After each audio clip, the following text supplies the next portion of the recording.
समाप्त भएको छ। गोरुहरू यहाँ प्रतिस्पर्धाको तयारीमा छन्। सुरु भइसकेको छ गोरुहरूको प्रतिस्पर्धा। यो अत्यन्तै ठुला गोरुहरू छन्, त्यसकारणले गोरुहरू भाग्ने क्रममा घाइते बन्न सकिन्छ। त्यसकारणले मञ्चबाट स्वयंसेवक र सुरक्षाकर्मी बाहेक अन्य व्यक्तिहरू मञ्चबाट यो खेल मैदानबाट बाहिरिनको लागि म अनुरोध गर्न चाहन्छु। जति पनि व्यक्तित्वहरू हुनुहुन्छ उहाँहरूलाई बाहिर बसेर हेर्नको लागि अनुरोध गर्छु, किनकि गोरुहरू जुनसुकै बेला भाग्न सक्छन्, यिनले कुल्चिन सक्छ। त्यस कारणले गोरुहरू डराउन पनि सक्छन्। त्यसैले यहाँहरूलाई बाहिर आफ्नो सुरक्षित स्थानमा रहेर हेर्नको लागि म अनुरोध गर्न चाहन्छु।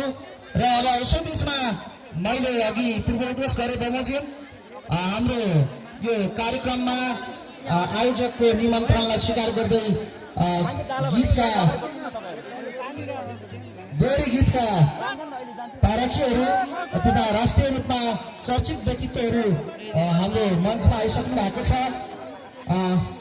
जसमा दिनेश श्रेष्ठ जो दोहोरी गीतका व्यक्तित्व हुनुहुन्छ उहाँलाई आफ्नो अतिथिको आसन ग्रहणको लागि हार्दिक अनुरोध गर्न चाहन्छु, दिनेश श्रेष्ठज्यू। र त्यस्तै गरी अतिथिको आसन ग्रहणको लागि म पुनः जोड्न चाहन्छु नेपाली काङ्ग्रेसका युवा नेता रामप्रसाद रिमालज्यूलाई अतिथि आसन ग्रहणको लागि हार्दिक अनुरोध गर्न चाहन्छु। र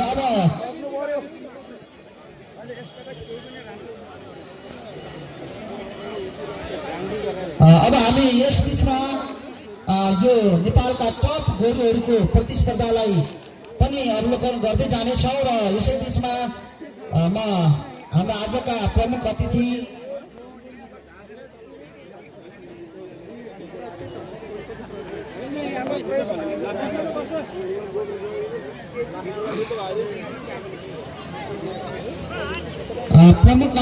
ज्यूलाई आजको हाम्रो यस आयोजकको निमन्त्रणालाई स्वीकार गरेर आफ्नो व्यस्त समयको बावजुद पनि हाम्रो कार्यक्रमलाई शोभायमान बनाइदिनु भएको छ। उहाँप्रति हामी आयोजक समिति र सम्पूर्ण तारुकावासी अत्यन्तै आभार व्यक्त गर्न चाहन्छौँ। र उहाँको लागि मायाको चिनो हस्तान्तरण गर्ने कार्यक्रम रहेको छ। प्रमुख अतिथिज्यूलाई मायाको चिनो हस्तान्तरण गरिदिनु हुनको लागि म आजका यस माघे सङ्क्रान्ति गोरुजुधाई महोत्सव समितिका अध्यक्ष ज्यूलाई हार्दिक अनुरोध गर्न चाहन्छु। र मायाको चिनो ग्रहण गरिदिनु हुनको लागि प्रमुख अतिथिज्यूलाई म हार्दिक अनुरोध गर्न चाहन्छु। र हामीले अहिले मायाको चिनो हस्तान्तरण भइरहेको छ। मायाको चिनो हस्तान्तरण गर्ने यो कार्यक्रम भइरहेको अवस्थामा आजका टप गोरुहरू पनि यहाँ जुन्ने क्रम जारी छ। यी गोरुहरू नेपालका टप गोरुहरू हुन्, जुन पञ्चकन्या गाउँपालिकाबाट ल्याइएका सुभाष थपलियाका कोब्रे गोरु र तारकेश्वर 3 का छविलाल ढकालका कहिले पारे गोरु नेपालका यी टप गोरु रहेका छन्। र जुन गोरुहरू अत्यन्तै आफ्ना कौशलता प्रदर्शन गरिरहेका छन्, कसरी आफू जित्न सकिन्छ, कसरी आफू माथि तर्न सकिन्छ भन्ने विभिन्न खालका कौशलता उनीहरूले प्रस्तुत गरिरहेका छन्, जसको हामी अत्यन्तै रोमाञ्चक तरिकाले भरपूर मनोरञ्जन लिन सक्छौँ।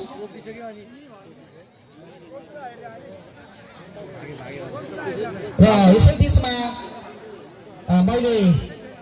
हामीले अघि पूर्व उद्घोष गरे बमोजिम हामीलाई यो आयोजक समितिलाई विभिन्न तरहले सहयोग गर्ने व्यक्तित्वहरू पनि रहनु भएको छ,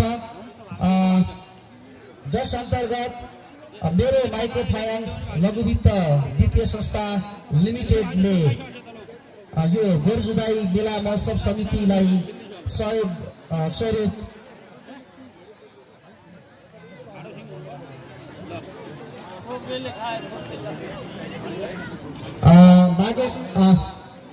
मेरो माइक्रो फाइनान्स लघु वित्त वित्तीय संस्थाका प्रतिनिधि कोही हुनुहुन्छ भने यहाँ मञ्चमा आइदिनु भए हामी आभारी हुने थियौँ। उहाँले चाहिँ यो आयोजक समितिलाई सहयोग गर्न चाहनु भएको छ।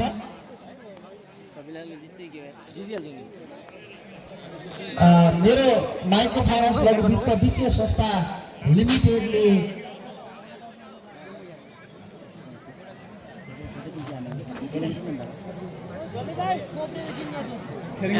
मेरो माइक्रो फाइनान्स लघु वित्त वित्तीय संस्था भर्खर 5-18 सेकेन्ड गोरजुदाई महोत्सव समितिलाई एउटा चेक हस्तान्तरण गर्न लाग्नु भएको छ। त्यसकारणले उहाँलाई आफ्नो हातबाट यो चेक चाहिँ 5:30 आजका यस मेला व्यवस्थापन समितिका अध्यक्षज्यूलाई हस्तान्तरण गर्नको लागि म अभिनन्दन गर्न चाहन्छु, जसमा उहाँले यो गोरजुदाई महोत्सव आयोजक समितिलाई रु 15,000 सहयोगको हस्तान्तरण यो चेक मार्फत हस्तान्तरण गर्न लाग्नु भएको म यहाँहरूलाई जानकारी गराउन चाहन्छु।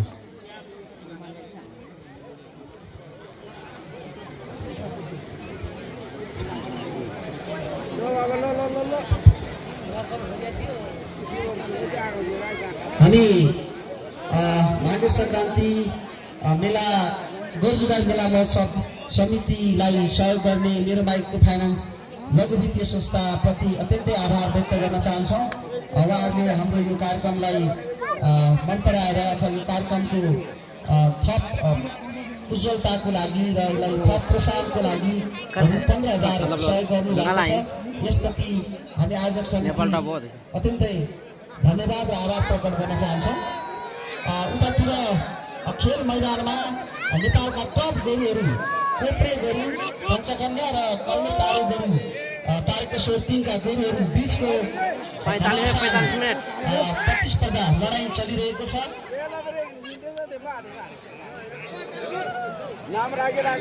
र हामी यता चाहिँ फेमस हो, यता टपमा यसले भेट्न चाहिँ आऊ अतिथि यतापट्टि फेमस हो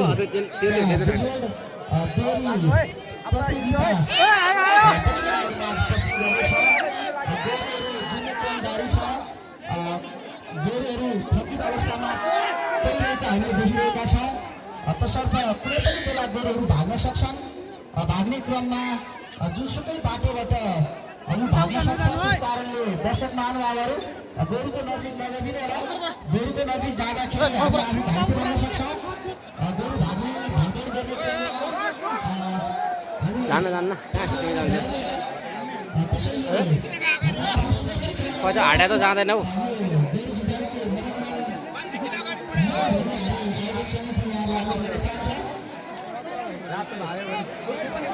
भाग्दैन हौ।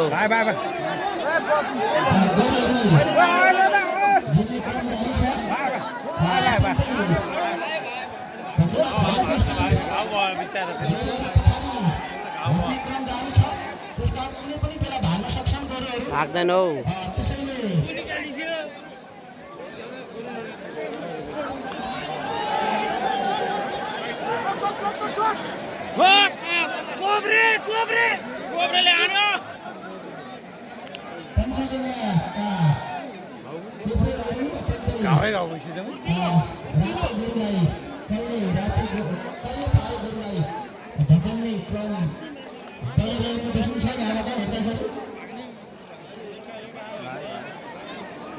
भाग्दैन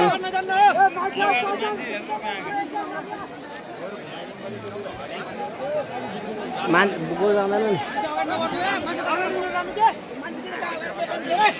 गोरुहरू कुनै पनि बेला भाग्न सक्छन्। त्यस कारणले खेल मैदानमा प्रवेश नगरिदिनु होला।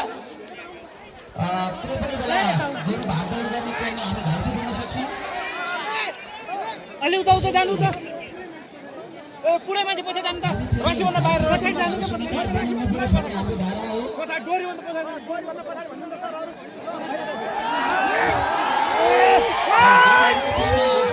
अत्यन्तै चर्को लडाइँ चलिरहेको देखिन्छ। कोप्रे गोरु, पञ्चकन्या र